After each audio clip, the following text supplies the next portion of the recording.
وَإِذَا لَقُوا الَّذِينَ آمَنُوا قَالُوا آمَنَّا، جب ایمان والوں سے ملتے ہیں تو کہتے ہیں ہم ایمان لائے. اور یہ اصل میں منافق.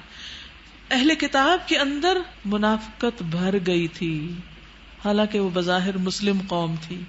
تو یہ جتنی بھی باتیں کی جا رہی ہیں یہ دراصل تیسرے گروہ سے متعلق ہے، منافقین سے متعلق ہے. تو منافقت جو ہوتی ہے وہ کفار میں نہیں ہوتی.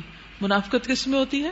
جو بظاہر سو کالڈ مسلمز ہوتے ہیں، اپنے آپ کو بڑا مسلمان ظاہر کرتے ہیں، لیکن نہ دل مسلمان ہوتا ہے، نہ زبان مسلمان ہوتی ہے، اور نہ عمل میں کوئی اسلام نظر آتا ہے. تو ایسے لوگ ڈبل سٹینڈرڈ رکھتے ہیں. نیک لوگوں میں جائیں گے تو ویسے بن جائیں گے، اور جب دنیا دار لوگوں میں جائیں گے تو ویسے بن جائیں گے. انہی کی نفسیات یہاں بیان کی جا رہی. اور جب آپس میں ایک دوسرے سے اکیلے میں بات چیت کرتے ہیں تو کہتے ہیں کہ بے وقوف ہو گیا. ان لوگوں کو وہ باتیں بتاتے ہیں جو اللہ نے تم پر کھولی ہیں تاکہ تمہارے رب کے پاس تمہارے مقابلے میں انہیں حجت میں پیش کریں. اور کیا یہ جانتے نہیں کہ جو کچھ یہ چھپاتے ہیں اور جو کچھ یہ ظاہر کرتے ہیں اللہ کو سب باتوں کی خبر ہے.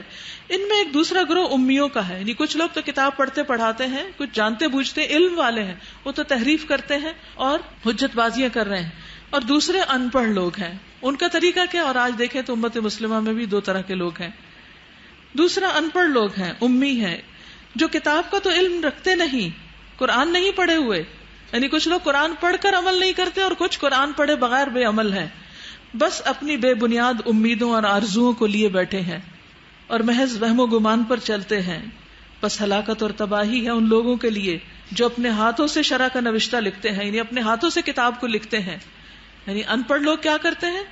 کچھ پڑھا نہیں، صرف اپنے بڑوں کی باتیں سن کر جو انہیں نجات کے سستے نسخے دے رہے تھے اس پر یقین رکھتے ہوئے دنیا میں مست ہیں.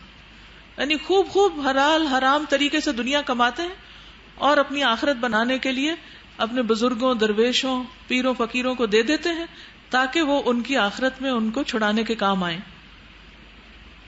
اور یہاں پھر ایسے علماء کی بات کی جا رہی ہے جو اللہ کی کتاب میں تبدیلی کرتے ہیں، جو دین کا حلیہ بدل دیتے ہیں، جو دین کے نام پر لوگوں کو جھوٹی کہانیاں سنا کر مطمئن کیے ہوئے ہیں، جو آخرت سے ڈراتے نہیں، ان کو فکر نہیں دلاتے. ایسے اسکالر جن کے کیا کرتے ہیں؟ ہلاکت و تباہی ہے ان لوگوں کے لیے جو کتاب کو اپنے ہاتھوں سے لکھتے ہیں، پھر لوگوں سے کہتے ہیں یہ اللہ کے پاس سے آیا ہے. یعنی من گھڑت دین پھیلاتے ہیں تاکہ اس کے معاوضے میں تھوڑا سا فائدہ حاصل کر لیں، کیونکہ حق بتائیں گے تو لوگ خلاف ہو جائیں گے. اگر لوگوں کو حرام کمائی کمانے سے روکیں تو لوگ خلاف ہو جائیں گے. لہٰذا وہ ان کے حرام کو حلال کرنے کے لیے اپنے پاس سے دین گھڑ رہے ہیں. ان کے ہاتھوں کا یہ لکھا بھی ان کے لیے تباہی کا سامان ہے اور ان کی یہ کمائی بھی ان کے لیے موجب ہلاکت.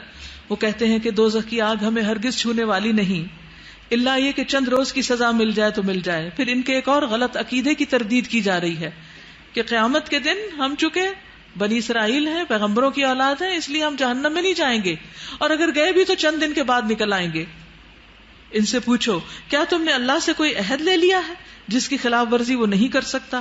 یا بات یہ ہے کہ تم اللہ کے ذمے ڈال کر ایسی باتیں کہہ دیتے ہو جن کے متعلق تمہیں علم نہیں ہے کہ اس نے ان کا ذمہ لیا ہے.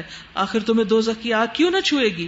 جو بھی بدی کمائے گا اور اپنی غلطی کے چکر میں پڑا رہے گا وہ دوزخی ہے اور دوزخ میں ہمیشہ رہے گا. اور جو لوگ ایمان لائیں گے اور نیک عمل کریں گے وہی جنتی ہیں اور جنت میں ہمیشہ رہیں گے. تو اس سے صاف پتہ چل جاتا ہے کہ جنت کے لیے ایمان کے ساتھ عمل صالح کی ضرورت ہے.